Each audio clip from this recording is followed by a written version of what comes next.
What's up, guys? Welcome back to the 40K Cafe, and thank you, T, for the request. The time to which you are referring to is called the Months of Shame. This refers to a time period after the First War for Armageddon in 444 M41. And before the end of the First War for Armageddon, there was a demonic incursion, the incredible war that was held by Ghazghul Uruk Thraka, and then after its conclusion, the eventual intervention of the Grey Knights and the Inquisition. And after the demonic incursion, usually the routine inspection and/or procedure for the Inquisition is to go through due process of the surviving members of humanity on said civilization. The Space Wolves who were present for these events actually voiced their disagreements, specifically Logan Grimnar, to the Inquisition. He felt sympathetic for those civilians and didn't believe that they should be found guilty just for knowing the truth about chaos.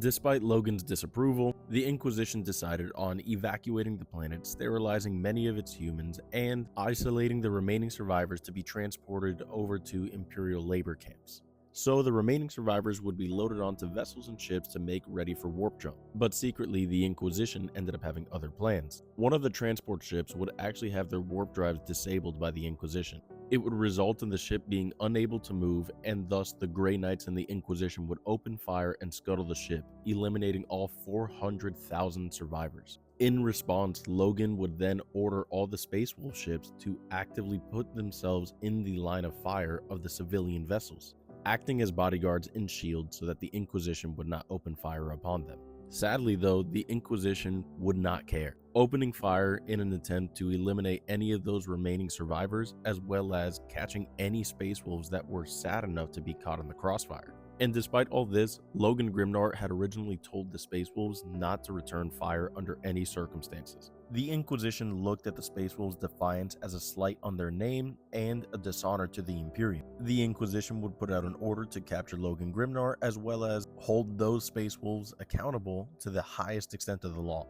Over the next following months, the Space Wolves would engage in some sort of cat and mouse game, and much blood would be shed in the process. Eventually, Logan Grimnar and his Space Wolves would agree to a parlay to meet the Inquisition and the Grey Knights in a neutral system with weapons and shields down. But the very moment that the Space Wolves went on to make warp jump, they were greeted with open fire from the Inquisition. Once most of the flotilla of the Space Wolves were destroyed, the Inquisitor on call, Kisnaros, would openly invite Logan Grimnar to discuss the means of their surrender. And this is that famous moment where you might have heard that Logan Grimnar unalived a Grey Knight without any effort. In all actuality, Joros had invited Logan Grimnar onto the vessel to discuss their surrender and was not preparing for a fight, under the interpretation that Logan Grimnar as well as his retinue were not to be armed. From here, the Space Wolves would teleport back onto their vessels and make warp jump and escape. This obviously would only escalate situations further. No longer would the Space Wolves hold their tongue, blades, or guns, actively chasing down and opening fire on any Armageddon containment forces. And only after 8 months of this long-standing conflict would the Inquisitor in charge of the containment force, Kisnaros, would make a way to hold Fenris, the planet itself, hostage in exchange for Logan Grimnar and the Space Wolves to agree to their demands. This event would later be known as the Siege of Fenris, which, to keep things short, would only end between the parties after Logan Grimnar would remove Kisnaros' head from his shoulders, and after none other than Bjorn the Fell-Handed would plead with Logan to stop this madness and cease this violence.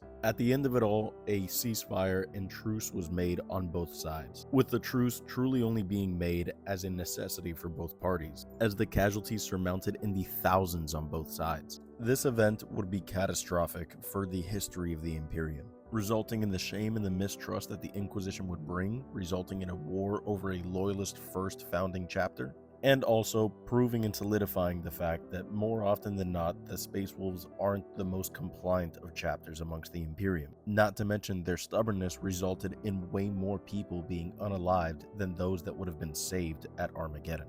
At the end of the day, both parties were without a doubt at fault in some way, shape, or form, and this tragic event truly deserves the name, the Months of Shame. With that being said, thanks again T for the request. I hope you all enjoyed this video. Drop a comment if there's anything you want to hear about next, and as always, remember to follow for more.